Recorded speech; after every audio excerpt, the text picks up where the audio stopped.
Hey guys! Welcome back to my channel! So, andito ulit tayo for another daily bread. So, for the date of July 8. And that is Tuesday.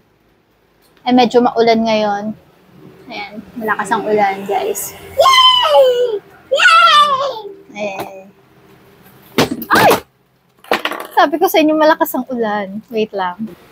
Ayun guys, so lumipat muna tayo dito sa labas namin kasi sobrang lakas ng hangin banda doon sa may window. Kaya natutumba yung tripod ko. So to be continued tayo guys. So ang title ng daily bread natin ngayon is Block Prayers. This is for July 8 guys. For 14 years, the Mars rover Opportunity faithfully communicated with the people of NASA's Jet Propulsion Laboratory. After it landed in 2004, it traversed 28 miles of the Martian surface, took thousands of images, and analyzed many materials. But in 2018, communication between Opportunity and scientists ended when a major dust storm coated with solar panels, causing the rover to lose power. So, in Tagalog, guys, nung 2004, nung punta ng space, ang NASA, yung Mars rover Opportunity, so ang dami nilang na-collect ng mga images, ayan. Then, after nung 2018, guys, nawala yung communication na yun dahil nga nagkaroon ng dust storm and na-quote yung nila doon, yung parang siguro yung satellite. Kaya nawala na sila ng communication and hindi na sila nakakuha ng mga iba pang info and communication. Is it possible that we can allow dust to block our communication with someone outside of our world?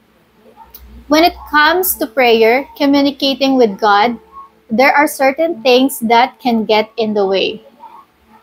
Scripture says that sin can block our relationship with God. If I had cherished sin in my heart, the Lord would not have listened. So this is the Psalm 66:18. So sinasabi dito guys, i-allow ba natin kung sa mga scientists guys titigil na ba yung trabaho nyo bilang isang scientist ng taga-NASA nang dahil lang sa dust na nag-cover doon?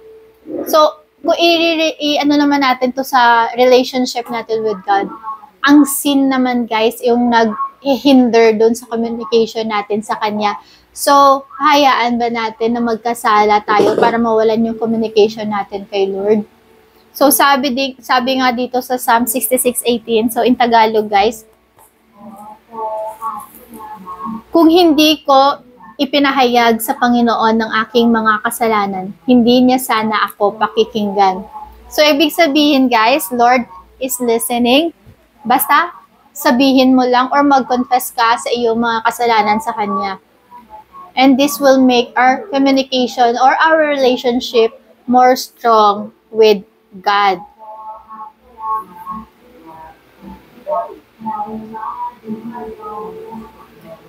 Dito na tayo sa Scripture says that sin can block our relationship with God. Yun. So, yun nga.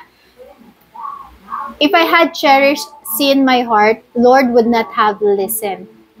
Jesus instructs, when you stand praying, if you hold anything against anyone, forgive them, so that your Father in heaven may forgive your sins. So, yun nga. Kung ang Diyos nga nagpapatawa, di ba guys? Paano pa kaya tayo mga tao? So, lagi nating naririnig yung words na yun.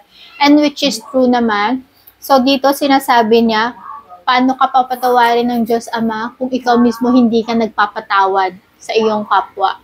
So, we must learn to forgive muna sa mga nagkasala sa atin or forgive ourselves as well and papatawarin din tayo ng Panginoon pag hiningi natin ito na tawad sa Kanya. Yeah. Our communication with God can also be hindered by doubt and relationship problems. So, ito naman yung parang alikabok sa communication natin kay Lord, like ang makakablock sa ating prayer sa Kanya is yung mga sins natin, yung mga pag-aalinlangan. Ayun, guys. So, God is always listening. So, kailangan lang natin talaga, guys, mag-reach out. Opportunities, a blockage of communication seems to be permanent, but our prayers don't have to be blocked. By the work of the Holy Spirit, God lovingly draws us to the restored communication with Him. As we confess our sins and turn to Him, by God's grace, we experience the greatest communication the universe has ever known. One-to-one prayer between us and our holy God. So, yun na nga, guys.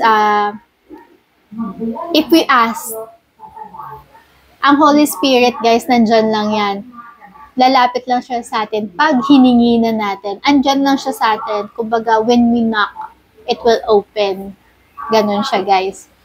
So, ito yung mga question, guys, na pwede ninyong pag-isipan. How can confessing your sins to God improve your communication with Him? So, paano daw yung pagko-confess mo ng mga kasalanan mo sa Panginoon, may improve yung relasyon mo sa Kanya or yung communication mo sa Kanya?